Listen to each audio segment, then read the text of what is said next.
तो आज के नए वीडियो में आप सभी को स्वागत है। तो आज हम लोग इस वीडियो में करने वाले हैं बाबू क्लास 12 इंटर परीक्षा के लिए जो हमारा पहला चैप्टर है हिंदी का बातचीत, उसका मोस्ट प्रीवियस ऑब्जेक्टिव प्रश्न करेंगे इस वीडियो में। तो आप लोग जो है इस वीडियो में पूरे अंत तक बने रहिएगा। और आप लोग को बताता हूँ बाबू, आप लोग जो है चैप्टर बाय चैप्टर अगर सारे विषय को ऑब्जेक्टिव कर लेते हैं तो आप लोग को कोई भी प्रॉब्लम नहीं होगा। आप लोग एकदम तहलका मचा दीजिएगा बोर्ड परीक्षा में। तो आप लोग से अनुरोध है कि आप लोग जो है बाबू चैप्टर बाय चैप्टर सारे ऑब्जेक्टिव को कंप्लीट कर लीजिए। फिर उसके बाद आप लोग सारे विषय का एक साथ ऑब्जेक्टिव को कीजिएगा, जिससे आप लोग को कोई भी दिक्कत नहीं होगा। तो मैं आप लोग के यहाँ पे चैप्टर बाय चैप्टर सारे विषय का ऑब्जेक्टिव करवाऊंगा। तो आप लोग जो है इस चैनल से जुड़ जाइए। तो चलिए हम लोग करते हैं आज हिंदी का जो हमारा पहला चैप्टर है बातचीत, उसका मोस्ट प्रीवियस ऑब्जेक्टिव प्रश्न करते हैं। चलिए तो आप लोग यहाँ पे ध्यान दीजिए। हम लोग का पहला नंबर प्रश्न देगा क्या करा कि बाल कृष्ण भट्ट की रचना जो बातचीत है वह क्या है। बताइए तो जो बातचीत जो है बाबू बाल कृष्ण भट्ट जी जो लिखे हैं पहला चैप्टर, वह क्या है? एकांकी है कि कहानी है कि यात्रा संस्मरण है कि ललित निबंध है? बताइए। आप लोग ऑप्शन देगा, आप लोग सारे ऑप्शन को पढ़ कर ही आंसर कीजिएगा, ठीक है। तो बताइए तो बाल कृष्ण भट्ट जी जो लिखे बाबू बातचीत वह क्या है? काफी इंपॉर्टेंट प्रश्न है वो। आप लोग के इस वीडियो में काफी इंपॉर्टेंट प्रश्न करवाया जाएगा जो आप लोग से जो बोर्ड एग्जाम से रिलेटेड रहेगा। और आप लोग को आंसर पता होगा तो आप लोग जो है सारे प्रश्न का आंसर कमेंट सेक्शन में करते चलिए, जिससे आप लोग को अच्छे तरीके से प्रश्न याद होंगे, ठीक है। क्या करा कि बाल कृष्ण भट्ट की रचना बातचीत क्या है बाबू? तो सभी को पता होगा क्या है? ललित निबंध है। क्या है बाबू? ललित निबंध है, याद रखेगा। तो यहां पे पहला नंबर प्रश्न का आंसर क्या होगा? Option number D. और आप लोग बाबू सारे प्रश्न का आंसर करते चलिए और लास्ट में अपना स्कोर भी बताइएगा कि आप लोग जो है कितने प्रश्न को सही कर पाए हैं। बताइए आप लोग क्या करा। दूसरा नंबर प्रश्न कि बाल कृष्ण भट्ट किस युग के निबंधकार थे? बताइए तो बाल कृष्ण भट्ट जो है बाबू वह किस युग के निबंधकार थे? काफी इंपॉर्टेंट प्रश्न है बाबू, बताइए आप लोग। तो बाल कृष्ण भट्ट जो थे वह किस युग के निबंधकार थे? तो भारतेंदु युग के। आप लोग पढ़े होंगे किस युग के? भारतेंदु युग के थे। तो यहाँ पे जो दूसरा नंबर प्रश्न का आंसर होगा क्या होगा? Option number B. आप लोगों को बताता हूँ इस वीडियो में काफी इंपॉर्टेंट प्रश्न आप लोग के लिए है, ठीक है। सारे प्रश्न VVI प्रश्न है, तो आप लोग सारे प्रश्न को याद कर लीजिए और रट लीजिए। और आप लोग जरूर बताइएगा कि आप लोग को कितना प्रश्न पहले से याद थे। बताइए यहाँ पे तीसरा नंबर क्या करा कि मनुष्य की बातचीत का उत्तम तरीका क्या है? यह प्रश्न बोर्ड परीक्षा में पूछा गया प्रश्न है, ठीक है। तो प्रीवियस ईयर भी प्रश्न आप लोग को इस वीडियो में देखने के लिए मिलेगा। बताइए तो मनुष्य की बातचीत का उत्तम तरीका क्या होता है बाबू? तो आप लोग को पता होगा अवक होकर अपने से बातचीत करना। क्या होता है? अवक होकर अपने से बातचीत करना मनुष्य की बातचीत का सबसे उत्तम तरीका होता है, याद रखिएगा। तो यहाँ पे तीसरा नंबर प्रश्न का आंसर क्या होगा बाबू? Option number D.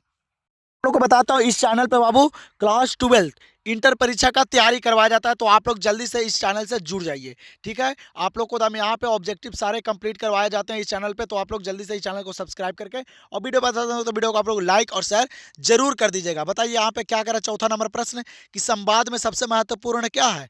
बताइए तो संवाद में जो सबसे महत्वपूर्ण है वह क्या है? बताइए तर्क है कि जिज्ञासा है कि आत्मीयता है कि महत्वपूर्ण भाषा है? बताइए तो संवाद में सबसे महत्वपूर्ण क्या है बाबू? तो आत्मीयता है। क्या है बाबू? आत्मीयता जो है वह सबसे महत्वपूर्ण है संवाद में। तो यहाँ पे 4 नंबर प्रश्न का आंसर क्या हो जाएगा? ऑप्शन नंबर सी। 5 नंबर प्रश्न को देखिए क्या करा कि बाल कृष्ण भट्ट ने कौन सा मासिक पत्रिका निकाला था? बाल कृष्ण भट्ट जो थे बाबू वह कौन सा मासिक पत्रिका निकाले थे? बताइए आप लोग। तो आप लोग को पता होगा कौन सा मासिक पत्रिका निकाले थे बाबू? तो हिंदी प्रदीप। कौन सा? हिंदी प्रदीप। आप लोग को पता होगा। अच्छे तरीके से सारे प्रश्नों को याद कर लीजिए और रट लीजिए कि आप लोग को बोर्ड परीक्षा में कुछ भी प्रॉब्लम ना आए, ठीक है। और आप लोग सारे ऑप्शन को पढ़ कर ही कीजिएगा वहाँ, ठीक है। बाल कृष्ण भट्ट ने कौन सा मासिक पत्रिका निकाला था? तो हिंदी प्रदीप। तो यहाँ पे 5 नंबर प्रश्न का आंसर क्या होगा? Option number C. अगला प्रश्न को देखिए यहाँ पे 6 नंबर क्या करा कि बातचीत किस विधा की रचना है? बताइए तो बातचीत जो है बाबू वह किस विधा की रचना है? तो आप लोग जो है बाबू ये 6 नंबर प्रश्न का आंसर जल्दी से कमेंट सेक्शन में बता दीजिए। मैं आगे ही करवाया था आप लोग को। अगर आप लोग ध्यान से अगर देख रहे होंगे और पढ़ रहे होंगे तो आप लोग को याद होगा कि बातचीत जो है बाबू वह किस विधा की रचना है। तो आप लोग जो है 6 नंबर प्रश्न का आंसर जल्दी से कॉमेंट सेक्शन में बताइए कि कौन सा ऑप्शन सही होगा। देखते हैं कितने बच्चे का राइट आंसर आता है बाबू कॉमेंट सेक्शन में। तो आप लोग जल्दी से 6 नंबर प्रश्न का आंसर कमेंट कर दीजिए। तो हम लोग देखते हैं अगले प्रश्न को। चलिए 7वां नंबर प्रश्न दिया गया है आप लोग के यहाँ पे। क्या करा है 7वां नंबर प्रश्न कि बाल कृष्ण भट्ट का जन्म हुआ था। बताइए बाबू, आप लोग डेट वाले प्रश्न को अच्छे तरीके से याद कीजिएगा कि कोई भी दिक्कत ना आए। तो बाल कृष्ण भट्ट का जन्म कब हुआ था बताइए। ये प्रश्न भी बोर्ड परीक्षा में पूछा गया प्रश्न है। आप लोग जन्म और मृत्यु को अच्छे तरीके से याद कर लीजिएगा, ठीक है। तो बाल कृष्ण भट्ट का जन्म कब हुआ था बाबू, तो वह हुआ था बाबू 23 जून 1844 को। कब हुआ था, 23 जून 1844 को। आप लोग अच्छे तरीके से ऑप्शन को पढ़ कर कीजिएगा आंसर। तो यहां पे क्या हो जाएगा 7 नंबर प्रश्न का आंसर ऑप्शन नंबर बी। चलिए अगला प्रश्न को देखिए। यहाँ पे 8वां नंबर क्या करा कि सुयोगिता स्वयंवर रचना है। बताइए तो सुयोगिता स्वयंवर जो रचना है बाबू वह किनका रचना है। आप लोग यहाँ पे ऑप्शन देगा तो आप लोग बताइए। बहुत बच्चे इस प्रश्न में गलत कर देते हैं, ठीक है। सुयोगिता स्वयंवर किनकी रचना है बाबू, तो वह है श्रीनिवास दास जी का। किसका है, श्रीनिवास दास का। याद रखेगा कौन, सुयोगिता स्वयंवर। तो यहाँ पे 8 नंबर प्रश्न का क्या होगा आंसर, ऑप्शन नंबर सी। चलिए अगला प्रश्न को देखिए। 9 नंबर प्रश्न काफी इंपॉर्टेंट प्रश्न है। क्या करें कि कौन सी रचना बाल कृष्ण भट्ट की नहीं है। क्या करें कि कौन सी रचना जो है बाबू वह बाल कृष्ण भट्ट जी की नहीं है। यह प्रश्न यहाँ पे पूछ रहा है। तो बताइए आप लोग जल्दी से सारे ऑप्शन को पढ़कर बताइए। आप लोग जल्दी से कमेंट सेक्शन में सारे प्रश्न का आंसर करते चलिए, ठीक है। तो 9 नंबर प्रश्न का बताइए आंसर, कौन सी रचना जो है वह बाल कृष्ण भट्ट का नहीं है। तो आप लोग याद रखेगा परीक्षा गुरु जो है बाबू, जो बाल कृष्ण भट्ट की रचना नहीं है। बाकी ये तीनों जो हैं वह बाल कृष्ण भट्ट जी की रचना है। बाल कृष्ण भट्ट जी लिखे हैं ये तीनों को और परीक्षा गुरु को नहीं। तो यहाँ पे क्या हो जाएगा 9 नंबर प्रश्न का आंसर ऑप्शन नंबर डी। चलिए अगला प्रश्न 10 नंबर को देख लीजिए। क्या करा कि कौन सी रचना बाल कृष्ण भट्ट की है। यहाँ पे क्या करा है कि कौन सी रचना जो है वह बाल कृष्ण भट्ट जी की है। बताइए आप लोग, ऑप्शन देगा तो आप लोग जल्दी से बताइए। आप लोग अगर आप लोग चैप्टर बाय चैप्टर सारे विषय का बाबू ऑब्जेक्टिव कर लेते हैं अगर, तो आप लोग को कोई भी दिक्कत नहीं होगा। अभी आप लोग के पास बहुत ही समय है, ठीक है। 2026 वाले बच्चों के लिए मैं बोल रहा हूँ, ठीक है। तो बताइए कि कौन सी रचना बाल कृष्ण भट्ट की है। तो कौन सी रचना बाल कृष्ण भट्ट जी की है बाबू, तो रेल रेल का विकट खेल। रेल का विकट खेल जो रचना है बाबू वह बाल कृष्ण भट्ट जी लिखे हैं। याद रखिएगा, ठीक है। तो यहाँ पे क्या हो जाएगा 10 नंबर प्रश्न का आंसर ऑप्शन नंबर ए। तो आप लोग को बाबू वीडियो पसंद है तो वीडियो को आप लोग एक बार जरूर लाइक कर दीजिएगा और शेयर कर दीजिएगा, ठीक है। आप लोग के लिए बहुत ही मेहनत करते हैं बाबू। सारे वीवीआई प्रश्न को मैं आप लोग को करवा दूंगा कि एक भी प्रॉब्लम ना आए। तो आप लोग वीडियो को लाइक और चैनल से जुड़ना नहीं भूलेगा। इंटर परीक्षा का यहाँ पे आप लोग को तैयारी करवाया जाता है। क्या करा है कि रोबिन कुशो ने 16 वर्ष के उपरांत किसके मुख से एक बात सुनी थी। जो बाबू रोबिन कुशो थे वह 16 वर्ष के उपरांत मतलब 16 वर्ष के बाद कोई मनुष्य के मतलब बात सुने थे। वह मनुष्य कौन है बताइए। रोबिन कुशो ने 16 वर्ष के उपरांत किसके मुख से एक बात सुनी थी, तो वह है बाबू फ्राइडे। कौन है, फ्राइडे के मुख से एक बात सुनी थी 16 वर्ष के उपरांत में बाबू, ठीक है। याद रखेगा। तो यहाँ पे 11 नंबर प्रश्न का आंसर हो जाएगा ऑप्शन नंबर ए। चलिए बाबू ध्यान दीजिए। यहाँ पे 12 नंबर क्या करा कि बातचीत शीर्षक निबंध के निबंधकार हैं। बताइए जो बातचीत जो बाबू लिखे हैं उसका निबंधकार कौन है, उसका लेखक कौन है। बताइए आप लोग, सभी को पता होगा बातचीत शीर्षक निबंध के निबंधकार कौन है बाबू, तो सभी को पता होगा बाल कृष्ण भट्ट जी हैं। कौन है, बाल कृष्ण भट्ट जी हैं बातचीत शीर्षक निबंध के निबंधकार। तो यहाँ पे 12 नंबर प्रश्न का क्या होगा आंसर ऑप्शन नंबर डी। चलिए अगला प्रश्न यहाँ पे देखिए काफी इंपॉर्टेंट है। 13 नंबर प्रश्न क्या करा कि बातचीत के माध्यम से बाल कृष्ण भट्ट क्या बतलाना चाहते हैं। बताइए तो बातचीत के माध्यम से जो बाल कृष्ण भट्ट जो है बाबू वह क्या बतलाना चाहते हैं। बताइए तो बातचीत की शैली बतलाना चाहते हैं कि भाषण की शैली बतलाना चाहते हैं कि संवाद की शैली बताना चाहते हैं कि इनमें से कोई नहीं। काफी इंपॉर्टेंट प्रश्न है। बातचीत के माध्यम से जो बाल कृष्ण भट्ट जो बतलाना चाहते हैं बाबू वह क्या बतलाना चाहते हैं, तो बातचीत की शैली। क्या बतलाना चाहते हैं, बातचीत की शैली। याद रखेगा। तो यहाँ पे 13 नंबर प्रश्न का जो राइट आंसर होगा ऑप्शन नंबर ए। अगला प्रश्न को देखिए। 14 नंबर प्रश्न क्या करा कि कौन सा उपन्यास बाल कृष्ण भट्ट द्वारा रचित है। बताइए तो कौन सा उपन्यास जो है बाबू वह बाल कृष्ण भट्ट जी द्वारा रचित है। बताइए आप लोग, इसी प्रकार से प्रश्न आते हैं बोर्ड परीक्षा में। तो बताइए आप लोग जल्दी से 14 नंबर प्रश्न का आंसर कि कौन सा उपन्यास जो है वह बाल कृष्ण भट्ट जी द्वारा रचित है। तो आप लोग को पता होगा 100 अजान एक सुजान जो है बाबू ये बाल कृष्ण भट्ट जी द्वारा रचित गई है, ठीक है। कौन, 100 अजान एक सुजान। याद रखेगा, सारे प्रश्न को याद कर लीजिए, रट लीजिए, ठीक है। तो यहाँ पे क्या हो जाएगा right answer option number C. और आप लोग बाबू, आप लोग लास्ट में जितना प्रश्न मैं करवाऊंगा आप लोग का स्कोर बताना होगा कि आप लोग जो है वह कितने प्रश्न को सही कर पाए हैं। ठीक है, इससे आप लोग को पता चलेगा कि आप लोग का तैयारी किस प्रकार से चल रही है। ठीक है, बताइए 15 नंबर क्या करा कि नाटक के प्रारंभ में होने वाले मंगल पाठ को क्या कहा जाता है। क्या करा कि नाटक के प्रारंभ में होने वाले मंगल पाठ को बाबू क्या कहा जाता है। तो नाटक के प्रारंभ में जो होने वाले मंगल पाठ को जो कहा जाता है वह कहा जाता है नांदी पाठ कहा जाता है। क्या कहा जाता है? नांदी पाठ। याद रखिएगा। तो यहाँ पे 15 नंबर प्रश्न का आंसर हो जाएगा ऑप्शन नंबर बी।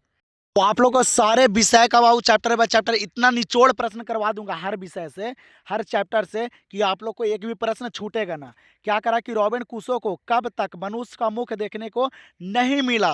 बताइए आप लोग, पीछे ही प्रश्न करवाए थे बाबू। क्या करा कि रॉबिन क्रूसो को बाबू कब तक मनुष्य का मुख देखने के लिए नहीं मिला था। तो वह बाबू 16 वर्षों तक।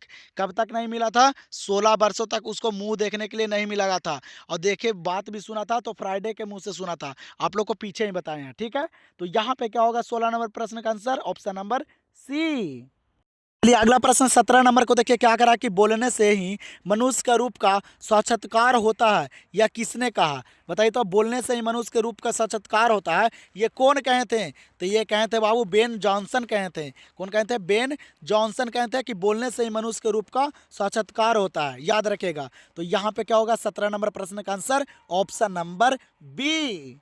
अगला प्रश्न को देखिए 18 नंबर। क्या करा कि असल बातचीत सिर्फ दो व्यक्तियों के ही हो सकती है, या किसका मत है।